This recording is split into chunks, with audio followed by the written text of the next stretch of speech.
Boa tarde, amigos do Bate-Pronto. Eu já começo esse Bate-Pronto cheio de medo. Eu já começo esse Bate-Pronto tremendo as minhas pernas. Porque eu sou uma das pessoas que o temido Dorival Júnior disse que vão ter que engolir.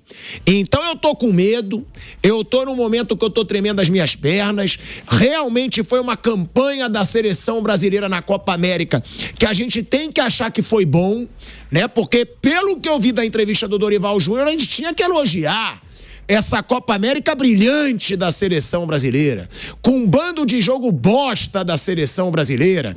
E ainda me faz lamentar o fato de repórteres não questionarem, né?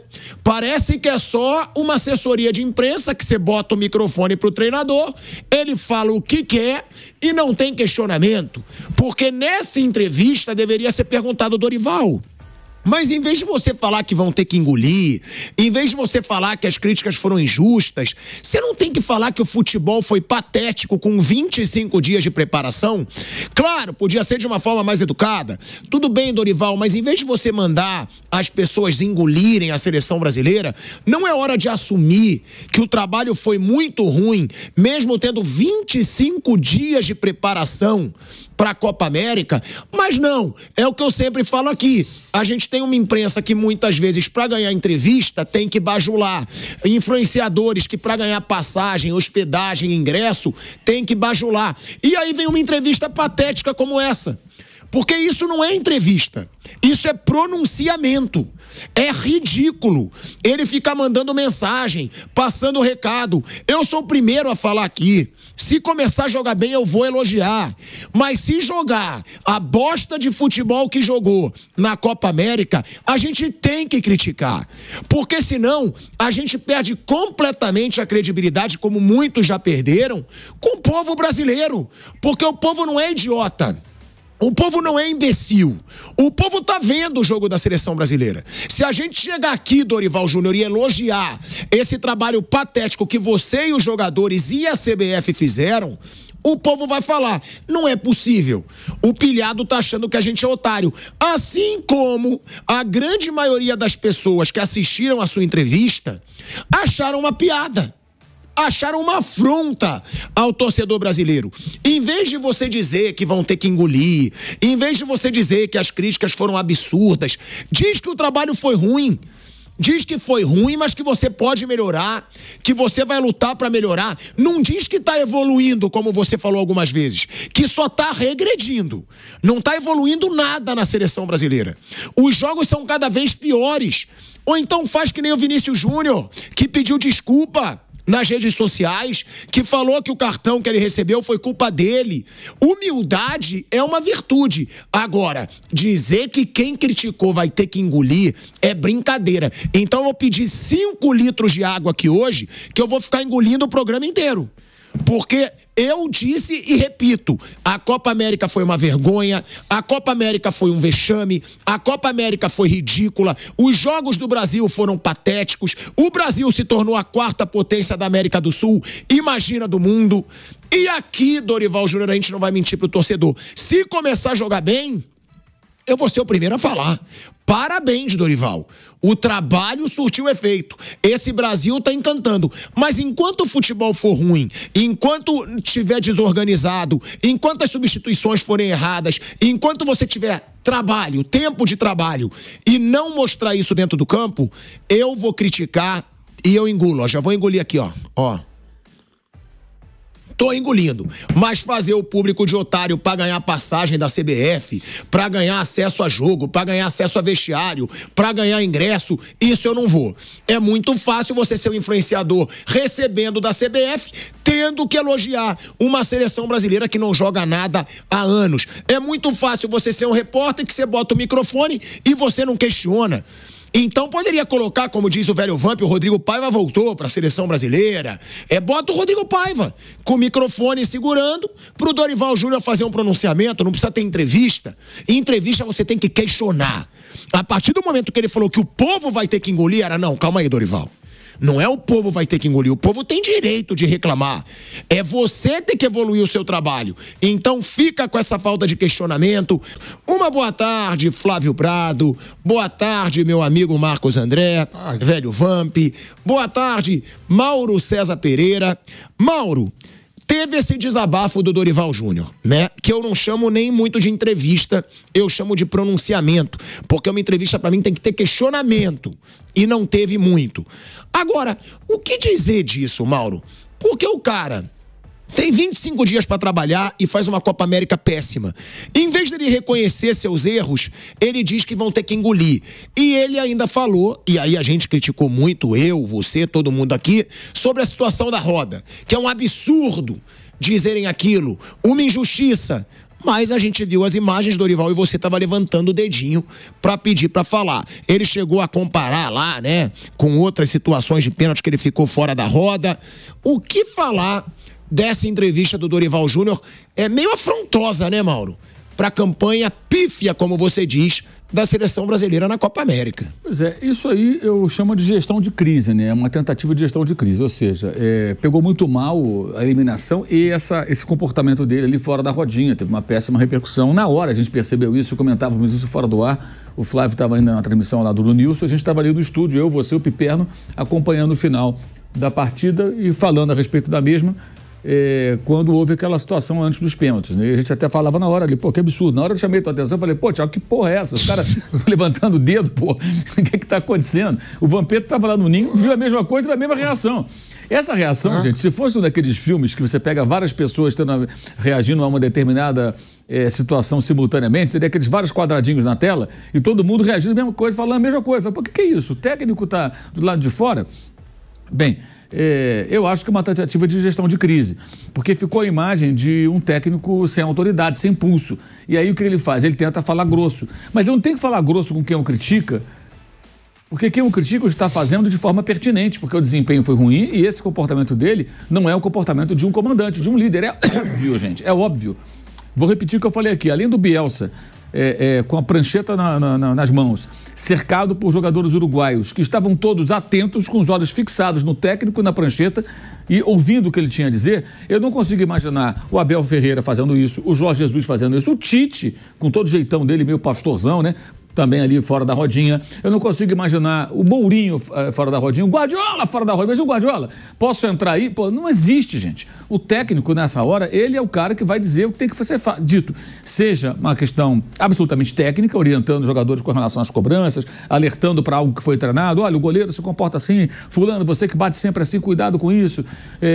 Chegar para o goleiro e falar, olha, dos batedores dele, a gente sabe que tantos costumam bater do lado direito, nós treinamos isso, não vamos esquecer, porra. Sabe, são coisas assim na hora, para você lembrar. É como se fosse o aluno que vai entrar na prova final, né?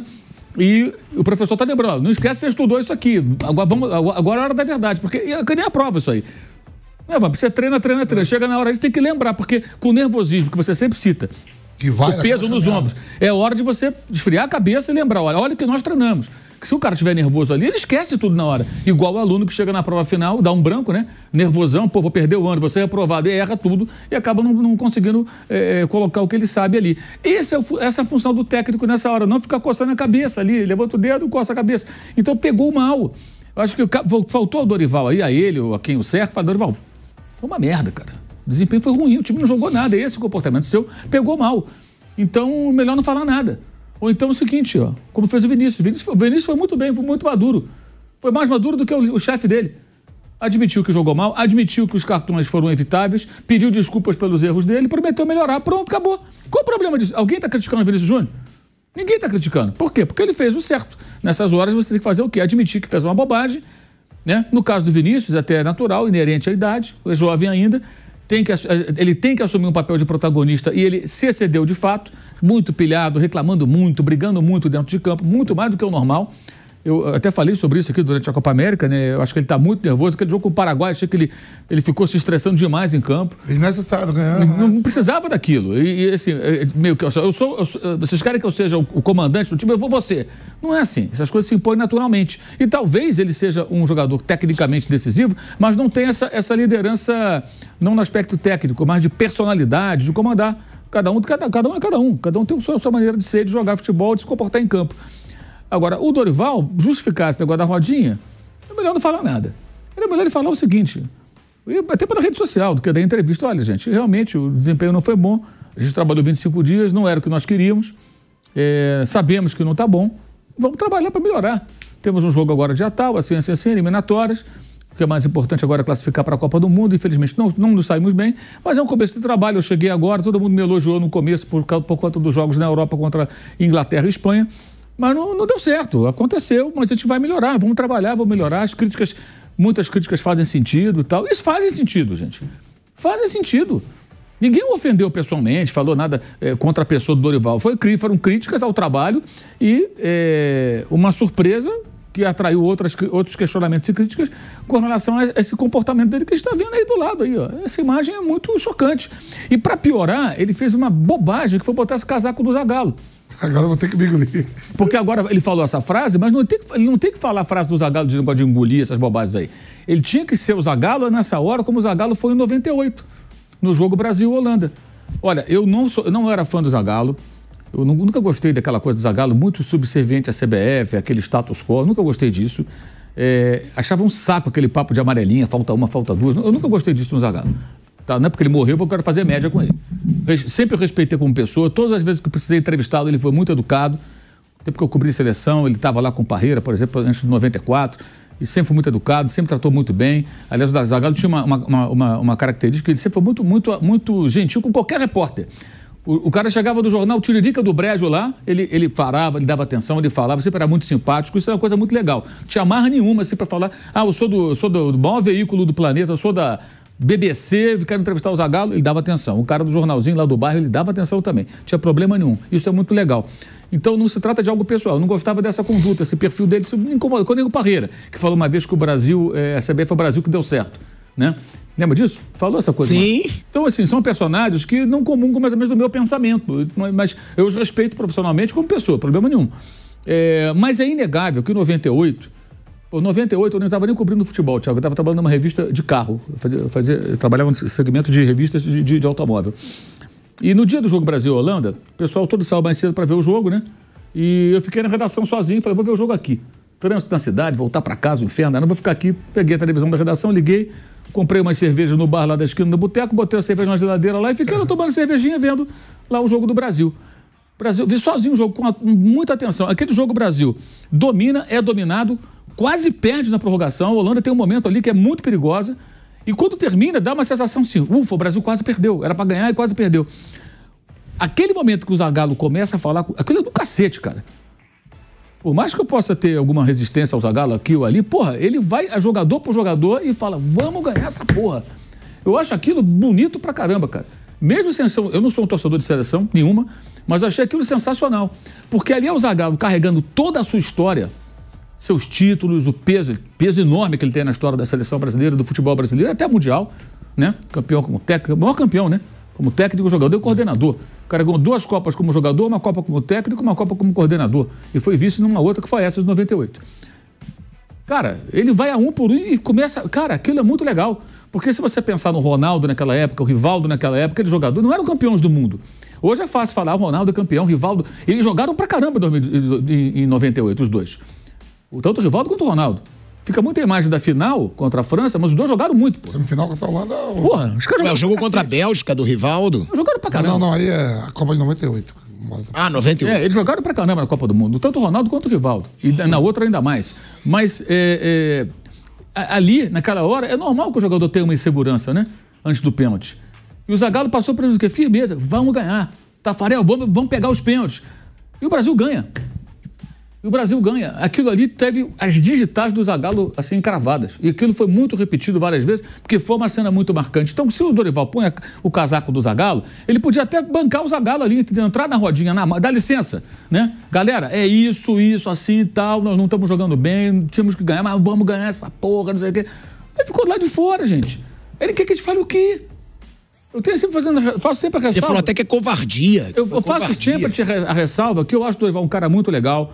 Todas as vezes que eu conversei com ele, foi muito gentil. Mesma coisa que eu falei do Zagallo. Só que eu não tenho nenhuma resistência do Dorival. Eu sou uma pessoa muito bacana, um cara, um dos técnicos mais humildes e educados aí do futebol brasileiro, dos grandes times.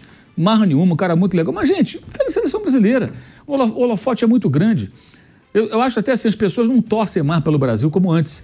Mas quando a seleção joga, elas vão assistir. O Brasil joga na TV aberta, num horário que ninguém está jogando, e geralmente horário nobre. Então o povo está em casa. O cara, mesmo que não torça muito para a seleção, ele liga a TV para assistir.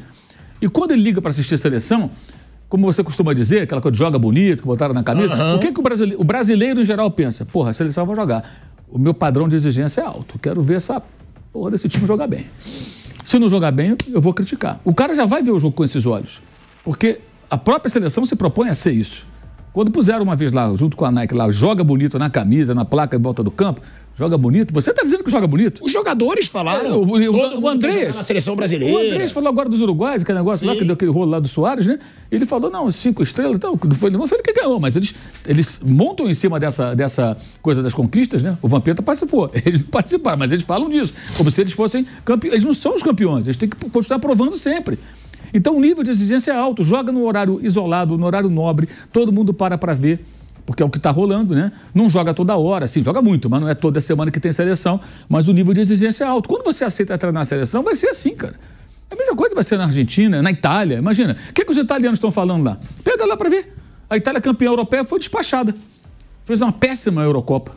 Estão falando o quê? Nossa, coitado do jogador, estão caindo de pau também. É lógico, é assim, é time grande, cara. Itália é time grande, Brasil. Alemanha, será que perderam em casa para a Espanha? Os alemães estão achando uma maneira. Pô, que legal, só elogios. Certamente estão lá, questionando escolhas do técnico, atuações individuais, coletivas do time e tudo mais. E perderam para a Espanha, que é o melhor time da competição, né? E não perderam jogando mal pra caramba, que nem o Brasil jogou mal. Mas, certamente, é normal isso. Então, assim, eu acho que se isso é gestão de crise, é péssima gestão de crise. Ou não fala nada, ou faz que nem fez o Vinícius. O Vinícius certamente orientado, conversou lá com o pessoal que cuida da carreira dele, né? Que é o mesmo pessoal que cuida do Hendrick, diga-se de passagem, né? E certamente chegaram ali e pensaram, o que a gente vai fazer aqui? Você está sendo criticado. São justas as críticas? Sim. O Vinícius não foi bem, ele tomou cartões desnecessários. O fato de ele não jogar com nem o Real Madrid, eu acho que aí não é culpa dele só. É culpa mais do coletivo, que ninguém joga, todos os jogadores da seleção não jogam na seleção como jogam nos seus times, nenhum deles. Nenhum deles. Por quê? Porque a seleção não tem um coletivo que propicia aos atletas um bom desempenho como tem nos seus clubes. Onde você joga num time mais organizado, mas é normal que isso venha com o tempo. Então eu entendo que o Dorival foi muito mal aí. Se a gestão de crise, repito, péssima. Não sei se foi a própria CBF que o orientou a fazer as entrevistas ou se ele pediu. Se ele pediu, eu acho que foi um equívoco. Se orientou, ele deveria dizer, não, eu não fui bem, eu não vou ficar aqui rebatendo. Agora, levar para o pessoal, meio que como se fosse uma crítica. Não é pessoal. Óbvio que não é pessoal. Não é pessoal e as críticas são pertinentes. Eu não sei alguém que tenha cometido algum excesso. Eu não vi ninguém na imprensa ofendendo. Não. Eu vi críticas ao comportamento do time e essa situação, que foi uma situação constrangedora. O cara rodou o mundo, gente. Todo mundo... Cara, você pega... Eu falei com você que no dia seguinte, no domingo, não foi? Comentei com você. Falei, cara, tem tudo quanto é veículo de comunicação aí. Você pega na rede social, jornal argentino, uruguaio, na Europa, todo mundo mostrando a foto, o vídeo e falando ali, pô, o técnico do Brasil ficou do lado de fora querendo falar. Porque você não precisa nem entender o que as pessoas falam, nem entender português. Ali a imagem diz tudo. E outra, né, Mauro? O treinador, quando ele vai pra seleção, ele sabe que é um cargo que ele vai ser questionado. É o cargo onde você é mais questionado. É o país inteiro cobrando de você um bom futebol. E não foi o caso só dele. A gente vai mostrar aqui, pra eu jogar pro Vamp e pro Flávio Prado, porque pra mim o mais gritante foi quando ele disse que a seleção de hoje vem muito mais forte que alguns meses atrás. A seleção de hoje, ela não é mais forte que nenhuma. A seleção com a Copa América que ela fez, ela é a mais fraca dos últimos anos. E parece que ele acha que as pessoas não assistem ao jogo.